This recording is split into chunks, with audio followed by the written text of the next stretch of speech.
Glória a Deus. Por esses dias nós temos falado aqui sobre como edificar nossa casa, como edificar o nosso lar. E a Bíblia vai dizer para nós que se nós quisermos edificar nossa casa, nós vamos precisar da sabedoria. A Bíblia diz: com sabedoria se edifica a casa, com a inteligência ela se firma, com o conhecimento se encherão os seus cômodos de todos os tipos de bens preciosos e agradáveis. Amém? Então a Bíblia é taxativa em dizer que se a gente quer edificar o nosso lar, nós vamos precisar de sabedoria. Aqui no livro de Tiago, capítulo 3, fala das características da sabedoria e enumera 7 características da sabedoria. Interessante, já vimos isso nas outras quartas-feiras, que a Bíblia diz lá no livro de Provérbios que a sabedoria edificou a sua casa e construiu ela sobre 7 pilares, sobre 7 colunas.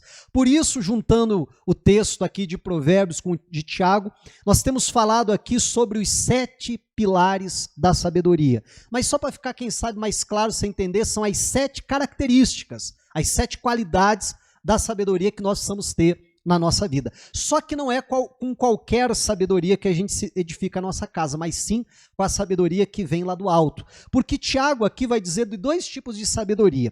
Começa no versículo 13 falando assim: quem entre vocês é sábio e inteligente?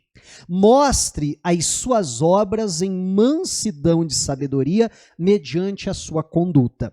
Então o Tiago vai dizer primeiramente que para nós, olha, nós vamos mostrar se somos sábios ou não pela nossa maneira de viver, pela nossa conduta. A corrigida diz, mostre pelo seu trato, né? Pela maneira de tratar as pessoas, pela sua boa conduta, como está dizendo aqui. Aí vai dizer: se pelo contrário vocês têm em seu coração inveja amargurada e sentimento de rivalidade, não se gloriem disso, nem mintam contra a verdade. Esta não é a sabedoria que vem lá do alto, pelo contrário, terrena, animal e diabólica. Alguém gostaria de edificar sua casa com essa sabedoria? Eu tenho certeza que não, porque a Bíblia vai dizer que ela é terrena, animal e demoníaca, ou como diz outra tradução, diabólica, né? Aí o 16 vai dizer: pois onde há inveja e rivalidade, aí há confusão e toda espécie de coisas ruins. Aí chega no 17, que é o nosso versículo, e agora vai falar da sabedoria, diferente daquela terrena, animal e diabólica, daquela que vem do alto, daquela que vem de Deus. Diz: mas a sabedoria lá do alto é, primeiramente, pura, já tratamos disso, né, há 2 quartas-feiras atrás. A Bíblia diz depois pacífica, e aí, que vimos semana passada, aí chega na nossa de hoje, gentil, aí vem amigável, cheia de misericórdia, bons frutos, imparcial e sem fingimento. Bom, o assunto que a gente vai tratar hoje, já está aqui, nós já vimos que é a sabedoria, ela é gentil. Nós vamos falar da gentileza. Agora, é interessante que esse termo que foi traduzido aqui, nessa tradução como gentileza, se você, por exemplo, tiver com a corrigida, então em vez de gentileza está moderada, não é isso? Na Bíblia de alguém, a não ser gentileza e moderada, tem alguma outra expressão aí no lugar? Tratável. Tratável acho que é a segunda na corrigida, né? Moderada, depois vem tratável, né? Isso. E por que eu estou perguntando isso? Porque essa palavra foi traduzida aqui como, né, gentil. Eu não sei se a pronúncia é essa, tá? Mas é epiekose, ou alguma coisa parecida com isso, em grego, né? E eu achei muito interessante, eu confesso assim que eu fiquei surpreendido até, porque geralmente é muito comum, vocês já me viram falando outras vezes aqui, remetendo a termos gregos, né, e indo lá para os originais para ver qual que era a tradução, e é muito comum uma palavra ter várias traduções. Só que geralmente, quando vai traduzir para o português, né, geralmente as várias traduções usam 2, no máximo 3 variações daquela. Mas essa aqui nós encontramos 6 variações diferentes. Eu geralmente escolho uma tradução e trabalho em cima daquela. Hoje eu quero fazer bem diferente. Hoje eu vou fazer assim, uma salada de fruta, tá bom? Entenda só, a palavrinha grega é essa aqui que eu tentei falar, epiekose. Só que, olha só, na tradução João Ferreira de Almeida corrigida, foi traduzido como moderada. Na NAA, Nova Almeida, que é essa que a gente leu, foi traduzido como gentil. Na nova tradução da linguagem de hoje, foi traduzido como bondosa. Na nova versão internacional, a NVI, e na Nova Bíblia Viva, NBV, foi traduzido como compreensiva. Na nova versão transformadora, foi traduzido como amável. E essa última, que eu gostei bastante, que é a João Ferreira de Almeida atualizada, a primeira edição, a gente está lendo a segunda, mas na primeira edição traz a palavra indulgente. Então veja que aquela palavrinha lá grega, ela foi traduzida de 6 formas diferentes nas diversas traduções da Bíblia na língua portuguesa, né? E eu penso assim que isso aqui vem, pastor, mas qual delas está certa? Todas. Porque todas se baseiam na mesma palavra grega. Você está entendendo? Só que quando a gente olha as variações, eu penso que abre um leque muito grande para nós, né? Para a gente conseguir entender com mais profundidade o que Tiago, inspirado pelo Espírito de Deus, quis dizer quando ele usou essa palavrinha, epi-e-ikose. O que ele tinha em mente quando ele escreveu isso? Tudo isso, moderada, gentil, bondosa, compreensível, amável e indulgente. Dessas todas que nós lemos aqui, a maioria delas são do nosso dia a dia, são bem conhecidas. Quando fala de ser moderada, é que ela não é algo explosivo, né, mas que consegue se controlar. É algo sem excessos, né? É algo moderado.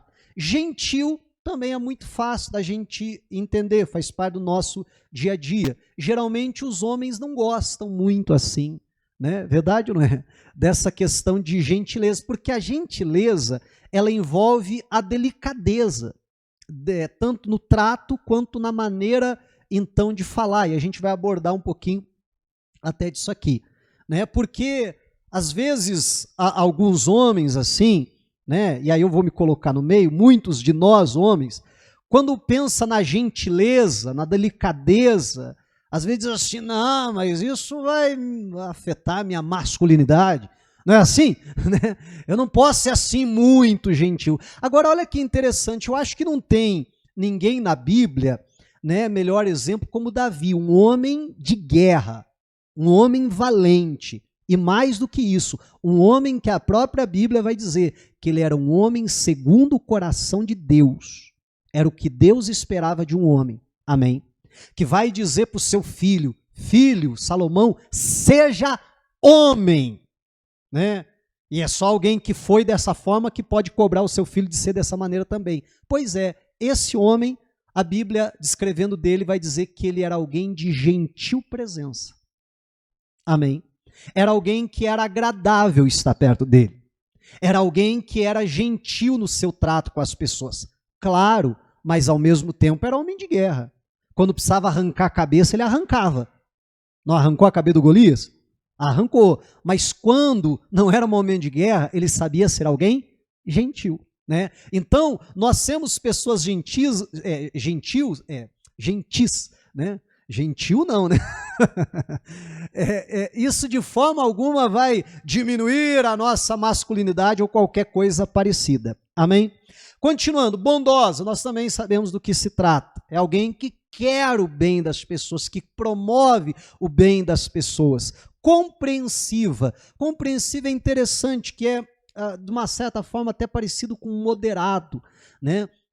A pessoa compreensiva ela vai ser moderada. A pessoa moderada ela é uma pessoa moderada porque ela é compreensiva. É aquela pessoa que não leva tudo a ferro e fogo, como diziam os antigos, né? Usavam bastante essa expressão. Não, mas aquela pessoa que sabe relevar as coisas, que sabe ser compreensível. Amável, a gente também entende, né? É parecido com a gentileza, alguém gentil, alguém amável, que ama as pessoas, que quer o bem de todos. Aí a gente chega na última, que é a indulgente, que essa não costuma muito fazer parte do nosso vocabulário, não é verdade? De tal forma que eu fui procurar a tradução, né, agora já no dicionário da língua portuguesa, porque foi traduzido aqui para o português, e eu me deparei com a seguinte, deixa eu só achar aqui onde que eu coloquei, eu me deparei com a seguinte tradução, eu achei muito interessante, então, essa palavrinha aqui, ó.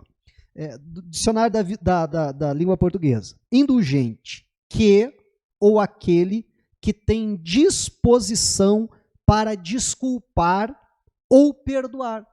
Clemente, tolerante. Perceba que o tolerante é sinônimo lá do compreensível, né, que a gente viu há pouco. Segunda tradução para essa mesma palavra, que ou aquele que se mostra favoravelmente disposto na apreciação de trabalhos e atos de outrem. Né? É aquela pessoa, então, que olha para as pessoas e valoriza o outro. Né? Valoriza o trabalho do outro, valoriza aquilo que o outro ele faz. Ah, mas aquela pessoa não fez, aquilo que fez não foi perfeito. Pois é, mas olha, ela está se esforçando. Eu valorizo o ato da pessoa de se esforçar. Então, olha que interessante, né? E por isso que eu peguei essas várias traduções aqui dessa palavrinha em grego, para nós tentarmos fazer um apanhadão, aí, uma salada de fruta, para nós entendermos bem, como eu dizia, porque essa palavra, ela quer dizer, tudo isso são sinônimos. Moderada, gentil, bondosa, compreensível, amável, indulgente. De tal forma que a gente poderia, então, dizer que a sabedoria é tudo isso. A sabedoria é moderada, a sabedoria é gentil, a sabedoria é bondosa, a sabedoria é compreensiva, a sabedoria é amável, a sabedoria é indulgente. Amém? Está me acompanhando até aqui? Né? E aí, eu gostaria de comentar 2 episódios bíblicos dentro da luz daquilo que a gente comentou até agora. Se a sabedoria é isso, quando a gente age dessa maneira, nós estamos agindo com sabedoria, e é isso que nós precisamos para edificar o nosso lar, para edificar a nossa casa. A Bíblia, por exemplo, narra de um arranca-rabo, vou dizer assim, que teve entre 2 irmãs, Marta e Maria. Você conhece a história? Uma se assenta, Maria se assenta aos pés de Jesus para ouvir a palavra, enquanto a Marta está lá correndo para um lado para o outro. Até que chega uma hora que a Marta não aguentou e ela chega na sala, olha para Jesus e diz assim, o senhor não se importa não? O senhor não vai fazer nada? O senhor não está vendo que a minha irmã está me deixando servir sozinha? Olha só, né? Vamos analisar essa história, pelo menos 2 ângulos aqui. O primeiro, imagine só você, Jesus estava naquela casa com uma visita, verdade ou não é? Lava a roupa suja na frente da visita? Não. Como diz o ditado, roupa suja se lava em casa, quando não tem visita. Verdade ou não é? É muito comum, quando tem visita em casa, pai e mãe olhar para o filho e dizer assim, depois a gente conversa. Já ouviu essa frase? Já falou essa frase? Eu já os 2, eu já ouvi muito essa frase e também já falei. Apesar que no meu tempo, geralmente não falava, só dava uma olhada assim, você já lia, né, a frase inteira, não precisava nem comentar. Mas isso é muito comum, sabe? Às vezes a criança ali aproveita que tem visita em casa e põe as asinhas de fora, não é assim? Aí você diz assim, depois a gente conversa, ó, fica tranquilo, a visita vai embora. Pode até demorar, mas uma hora ela vai, e aí a gente vai lavar a roupa suja. Isso é muito comum. Agora você perceba que ela não espera nem a visita ir embora. E, na verdade, ela põe a visita no meio do rolo. Sim ou não? Olha que coisa séria. Então, o que me leva a crer que aquela situação, sabe, chegou a um ponto de não conseguir esconder mais. Porque quando você vai visitar a casa de alguém e você percebe que o clima está pesado, você diz, rapaz, deve estar pesado mesmo, que não consegue nem esconder das visitas. Verdade ou não é? É que o negócio tá brabo mesmo, o negócio tá sério, de verdade. Eu lembro uma ocasião que eu ouvi de um pastor que ele contou que ele foi fazer uma visita para uma família e aí quando foi, né, fazer essa visita, foi almoçar na casa deles. Quando terminou o almoço, ele chegou pro casal na hora de ir embora e disse, tal dia, viu? Tal horário eu quero vocês no meu escritório que a gente vai ter uma conversa. E os 2 arregalaram o olho assim, mas o que foi, pastor? Não, a gente precisa tratar o casamento de vocês. E o marido, né, espantado, diz assim, o senhor percebe... o marido perguntou assim, Deus lhe mostrou alguma coisa, pastor? Daí ele falou assim, não, Deus não precisou nem mostrar, vocês me mostraram. Que a coisa não está bem, né? Que a coisa, sabe aquela história assim, que o marido vai falar com a esposa e diz assim, filho, fala para tua mãe que... Ô filho, fala pro teu pai que, né, o negócio tá feio, o casal já tá nem conversando mais, né? Então, olha que coisa séria. Então a situação estava tão grave ali já, né, que ela está envolvendo até a coitada visita na história. E aí, se a gente analisar por outro lado, não só Jesus como visita, mas como mestre, como Senhor, como Salvador, olha, a coisa fica pior ainda. Verdade ou não é? E aí ela chega lá e você perceba que a bronca é em Jesus. Não é verdade? Claro que ela quer acertar na irmã, mas ela quer acertar na irmã por tabela, não sei se você entende. E aí ela vai para cima de Jesus e diz assim: Jesus, o senhor não está vendo nada, não? O senhor não se importa? O senhor não fica incomodado com essa situação? Você não vai fazer nada? Dá ordem para minha irmã para que faça alguma coisa. Aí vamos lá, olha só, à luz do que a gente falou até agora, essas várias traduções da Bíblia. A Marta foi moderada? Eu acho que não, né? A ponto de bater até em Jesus, coitado. Sobrar até para ele. A Marta foi gentil? Acho que as palavras dela não foram assim lá muito gentis. Olha só, entenda bem, daqui a pouco eu vou falar melhor sobre isso, mas às vezes você pode até, aquilo que você está falando está certo. Mas não é porque o que você está falando, não é porque você tem razão, que você pode ser grosso e estúpido. Amém? Porque você pode falar a verdade, você pode confrontar alguém sendo gentil. Ela foi bondosa? Acho que não, né? Foi um tanto quanto maldosa até na abordagem dela. Ela foi compreensiva? Não, minha irmã está aproveitando o momento, está aos pés de Jesus, está aprendendo. Oh, que benção. Não, não foi. Ela foi amável? Ela foi indulgente, disposta a perdoar, a relevar o erro do outro, mas a olhar para o outro e valorizar o trabalho do outro. E valorizar o que o outro está fazendo. Meu irmão, eu acho que esse último ponto é um dos principais que gerou o conflito. Porque, sinceramente, eu não acho que aquele conflito foi gerado simplesmente quando Jesus chegou na casa e só da Maria está ali.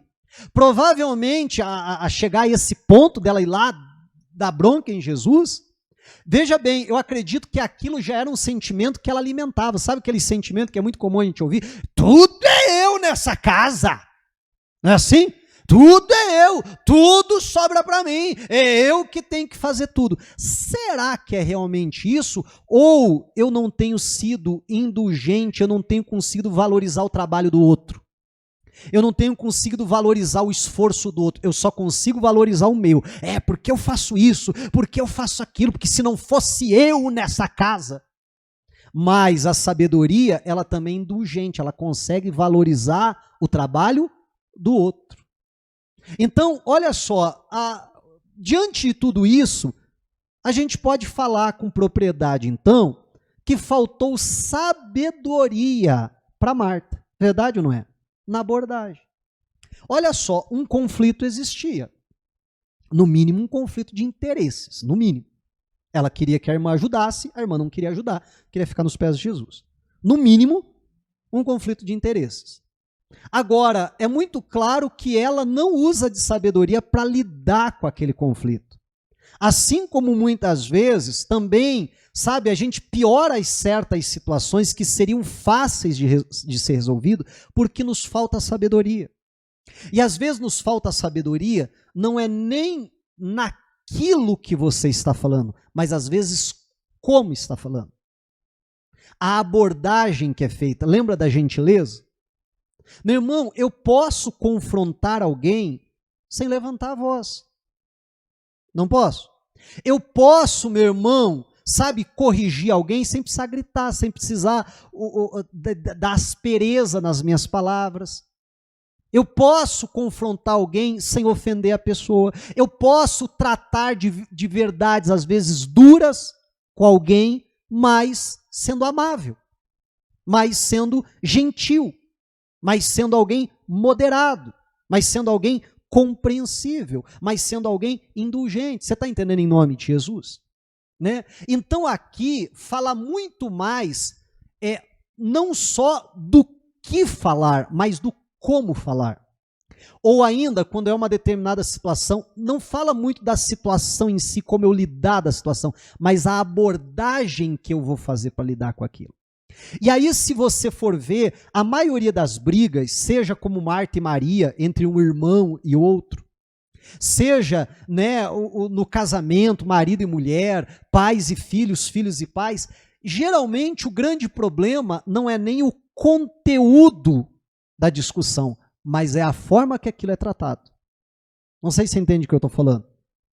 Não é nem o assunto em si que gera briga, mas a forma que você aborda aquilo. E isso que muitas vezes nos falta. E quando nos faltam essas coisas, nos falta sabedoria, porque a sabedoria, ela é gentil, ela é moderada, amável. Bom, todos esses nomes que nós estamos falando até agora, já deu para você compreender bem. Então, eu penso que esse aspecto da sabedoria, essa qualidade da sabedoria, fala muito sobre isso, sobre a forma de tratar, sobre a maneira de abordar as coisas, porque conflitos vão existir, porque problemas vão surgir. Alguém já descobriu isso? Né? Na família vai ter problema, vai ter luta, vai ter, né, conflitos, mas a forma que nós abordamos aquilo é que vai fazer toda a diferença. Eu gostaria que você abrisse a Bíblia agora, no segundo livro de Samuel, no capítulo de número 6. Segundo livro de Samuel, capítulo 6. Versículo de número 16. Eu vou falar aqui um pouquinho da história de Mical, e Davi. E essa história, ela tinha tudo para ser uma das histórias mais lindas de amor da Bíblia. Ela tinha tudo, meu irmão, para, ser uma das histórias assim de amor mais românticas da Bíblia. Mas infelizmente não foi assim, ou pelo menos não terminou dessa forma. Mas se você rememorar aí, você vai lembrar que a história de Mical e de Davi, ela começa muito bem. Davi, ele vence Golias, e uma das propostas do rei, uma das promessas do rei, era que quem vencesse Golias teria oportunidade para se casar com a filha do rei, com a princesa. Não é isso? Lembra dessa história? Davi vence Golias. O que acontece? A Bíblia diz que quando chega a época da filha mais velha de Saul, me fugiu o nome dela, fugiu agora. Mas quando chegou a época da filha mais velha de Saul ser dada em casamento por Davi, como era a promessa, a Bíblia diz que o Saul decidiu dar ela a outro homem. E ela se casa com outro homem. Saul deu balão no Davi.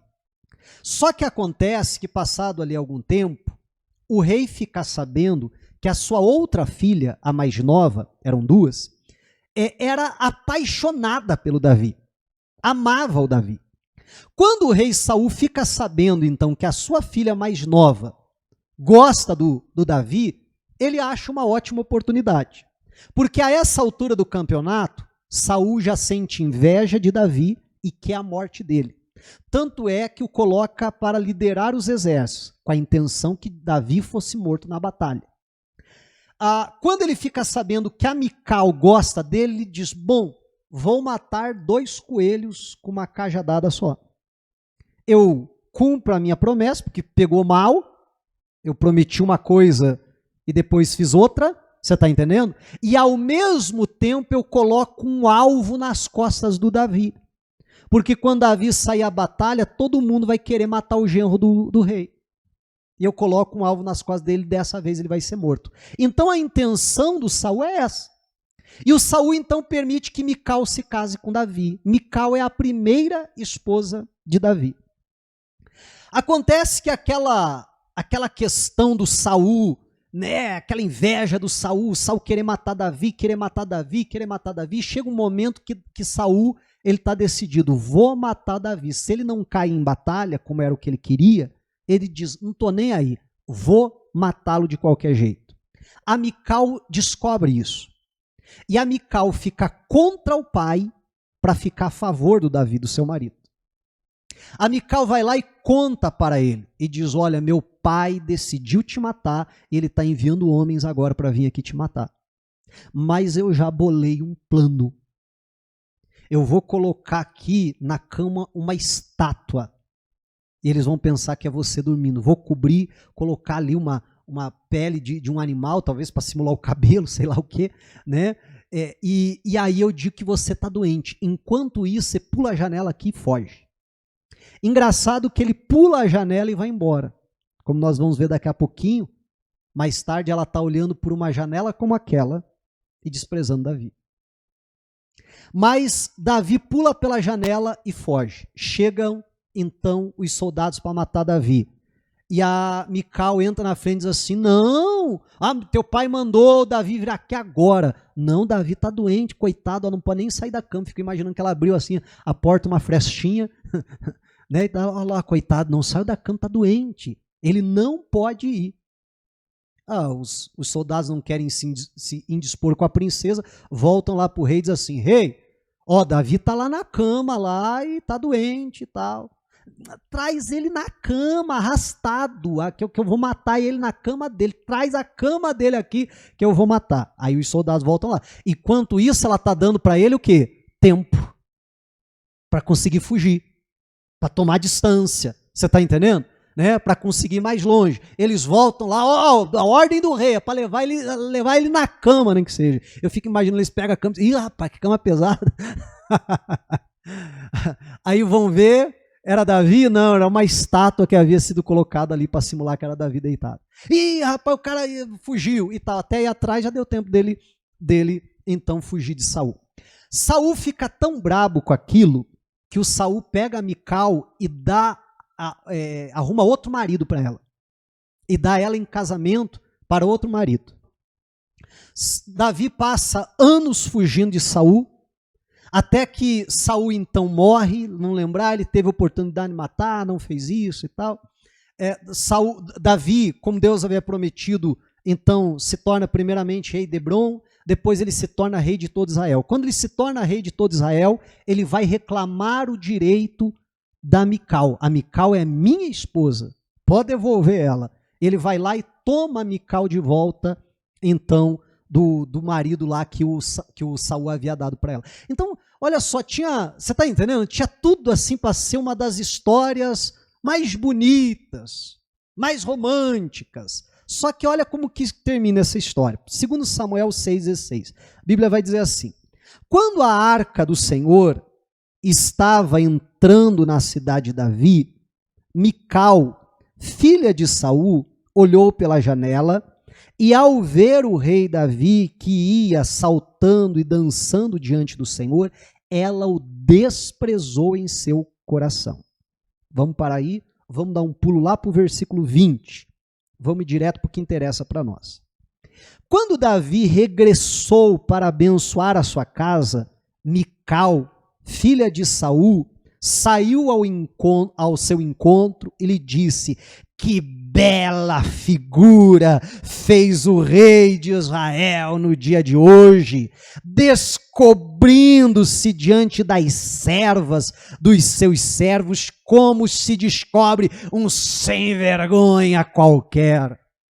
Meu irmão, vamos imaginar a situação.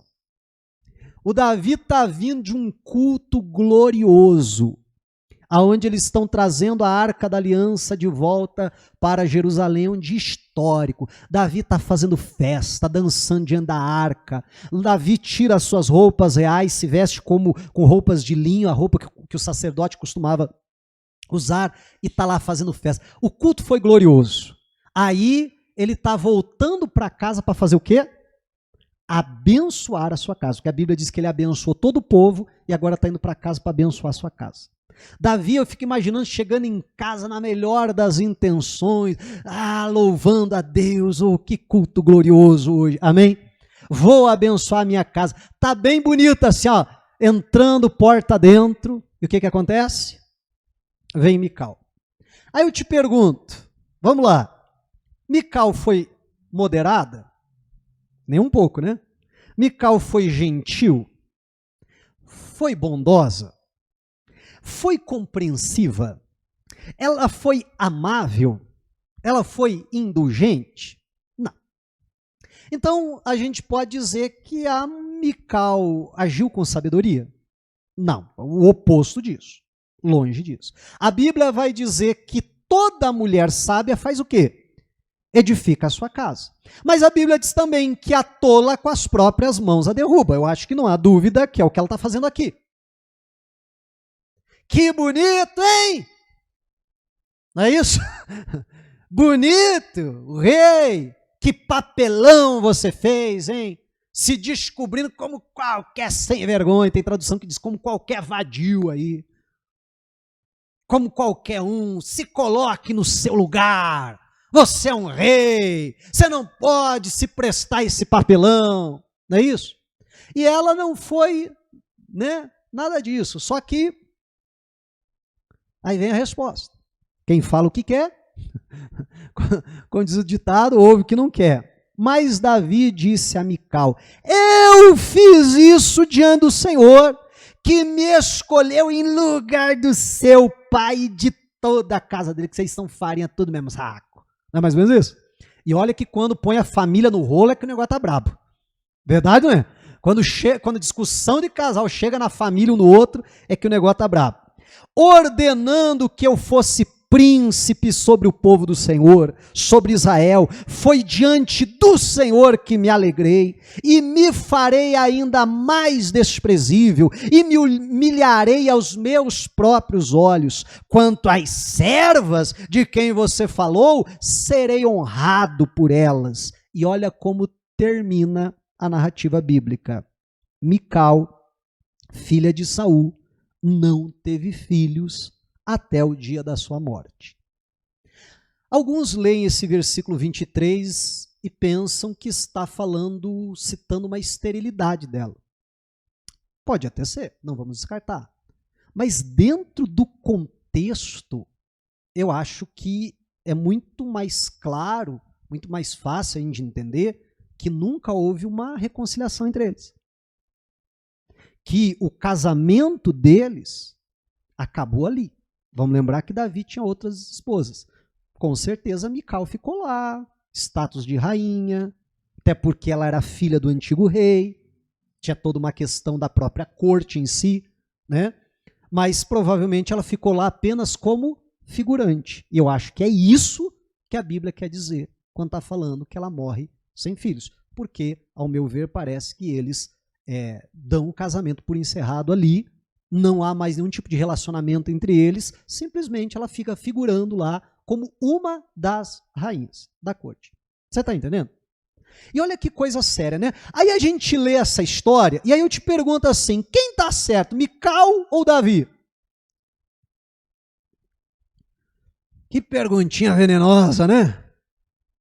Meu irmão, geralmente a gente lê isso e a gente é inclinado a ficar do lado de Davi. Sim ou não?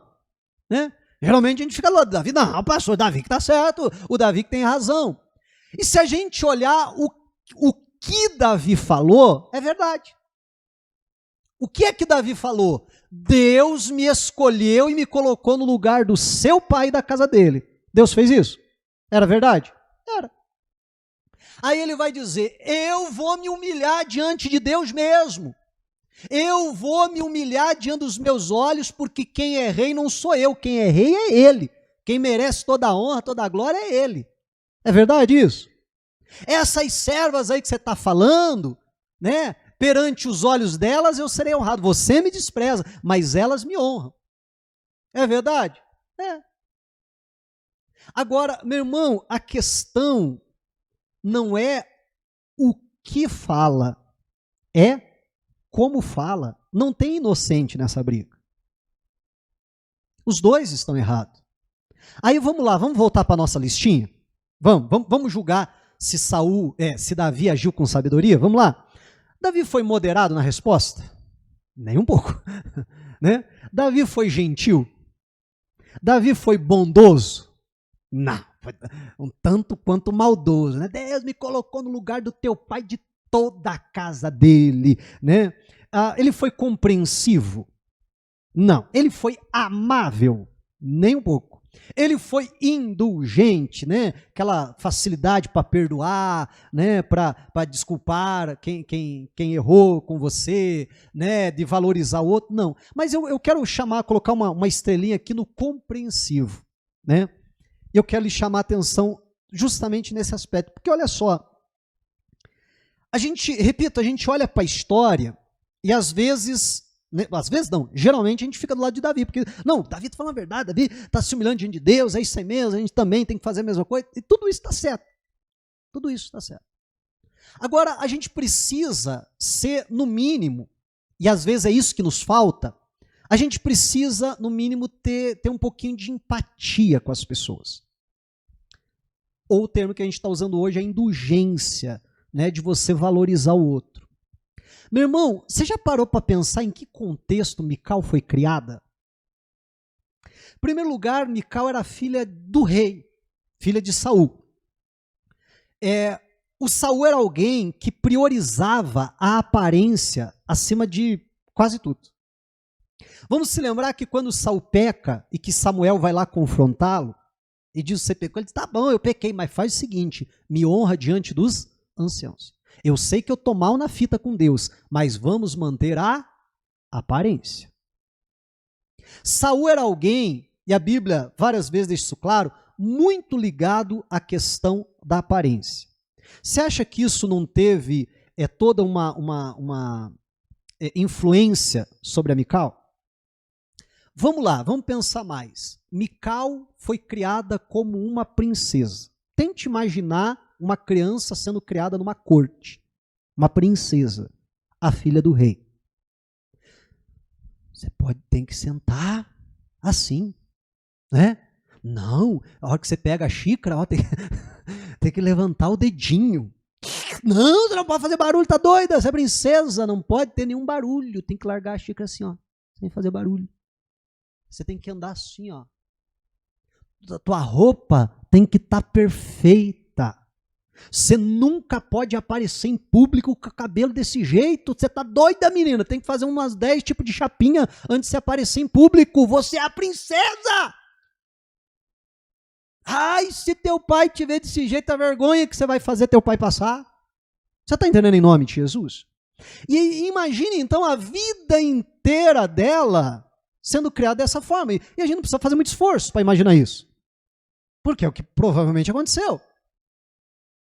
Agora, a gente precisa tomar um cuidado, meu irmão, não esqueça que o teu cônjuge não teve a mesma criação que você teve. Às vezes não tem os mesmos valores que você tem. Às vezes não prioriza as mesmas coisas que você priorizou, porque são criações diferentes. E às vezes falta sabedoria, ser compreensível, ser indulgente, tentar, né, e até empático, como eu dizia, tentar se colocar no lugar do outro. Amém? Para o Davi aquilo não era importante, a questão da aparência era de menos. Porque Davi, a criação de Davi, ele era um plebeu. Cuidava das ovelhas. Você acha que alguém que cuidava das ovelhas estava preocupado com a aparência? Você está entendendo? Então são criações muito distintas. Desde muito novo, Davi está na guerra. Davi passa a maior parte da sua vida na guerra. Você acha que alguém pente o cabelo na guerra? Alguém está preocupado com a aparência? Você está entendendo? Né? Então percebam que eram duas escolas muito diferentes, muito distantes um do outro. E um não foi capaz de se colocar no lugar do outro. Para dizer, olha, para mim a aparência é algo muito importante, mas para ele não é. Deixa eu ser compreensiva e vice-versa. Olha, para ela o que eu fiz foi uma das coisas mais terríveis do mundo, que eu tirei as minhas vestes reais e me vesti como um sacerdote, como alguém comum do povo. Para mim isso não tem problema nenhum, mas para ela, meu Deus, é algo muito sério. Mas deixa eu tentar, sabe, enxergar o mundo com a lente, com a visão de mundo que ela tem para tentar ser um pouco compreensível. Amém? E vamos ser sinceros, quantas vezes conflitos surgem justamente por conta disso? Um foi criado numa casa que não podia ter nada fora do lugar, que tudo tinha que estar impecável, que tudo, cada coisa devia estar no seu devido lugar. Aí o outro foi criado numa casa que ninguém se importava muito com isso, que chegava em casa já tirando o sapato, jogava aqui, jogava meia para o outro lado e tal. E aí esses dois agora se casam. Vai ter conflito? Vai, claro que vai. São escolas muito distintas. Você está entendendo em nome de Jesus? Só que aí o que precisa acontecer? A gente precisa ter sabedoria. Vai ter conflito? Vai ter. Vai ter que gerir isso? Vai ter que. Mas a gente vai precisar de gentileza, de moderação, de ser amável, de ser compreensivo. Amém, igreja? De ser indulgente. A gente vai precisar de todas essas coisas. Porque, meu irmão, boa parte dos conflitos familiares não é nem o que está se falando. Muitas vezes o problema é como está se falando. Entende a diferença? A abordagem que é feita. Porque, eu estou falando com o meu cônjuge, então eu acho que eu não preciso agir com gentileza. Não, eu preciso agir com gentileza. Eu estou falando com meu filho, eu acho que eu não preciso agir com gentileza. Não, eu preciso agir com gentileza. Amém? Então, olha só, né? Esse casamento, como eu dizia, ele acaba aqui. A Bíblia não diz que houve um perdão, que houve uma reconciliação, que nada. A Bíblia termina essa história dizendo que Mical nunca teve filhos. Amém? Me parece que o que a Bíblia está dizendo de uma maneira sutil, mas é que o casamento acabou ali. Meu irmão, e quantos casamentos acabam? E não é nem por causa de um adultério, não é nem por causa. Não, às vezes é por causa de uma discussão, mas que chegou a um ponto de um ofender o outro de uma tal maneira que já não conseguem se perdoar. Verdade ou não é? Então, em nome de Jesus Cristo, que nós possamos ter sabedoria, agir com sabedoria em nome do Senhor Jesus Cristo. E a sabedoria é moderada, gentil, bondosa, compreensível, amável, indulgente. Todas essas são variações aqui, né, de traduções como nós falamos. E nós somos de tudo isso. Amém? Diga a glória a Deus.